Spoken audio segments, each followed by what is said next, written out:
Wow, kanindot sa akong na-order nga freezer sa TikTok, guys. Barato ra gyud kaayo ni siya, guys. Nindot kaayo tan-awad ako kay compartment. Hala, barato ra kaayo, 4,000 plus ra gyud ni siya. Hala, kanindot. Perfect gyud ni siya sa pangnegosyo no, sa atong frozen foods.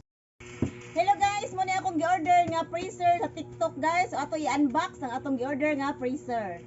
Barato ra gyud kaayo ni siya nga freezer, guys. 4,000 plus ra gyud ni siya, guys. Nindot pa gyud kaayo ni siya nga freezer. Ato nang i-unbox.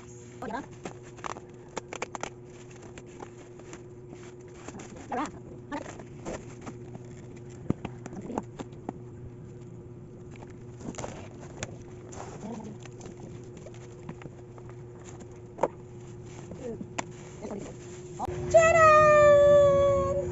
So, ito na guys. Ang ating Hanatex freezer. Ayan, balot na balot pa yan. Perfect yung kaya kung na-order nga freezer, guys. Dako kay compartment. Dako kay masuod nga mga frozen foods. Wow, kanindot. Barato ra kaayo, 4,000 plus ra gyud. Nag-Christmas sale sila. Nako, tingalig mahutdan mog stocks. Check out na mo sa Yellow Basket. Hindi mo magmahay. Dako gyud siya, guys. Promise. Mao na siya, guys. O, tanawa ninyo. Hanatex. Nako, inverter pag yun. Nya dual function pag yun. Napag freezer, napag chiller. Wow, check out na, guys.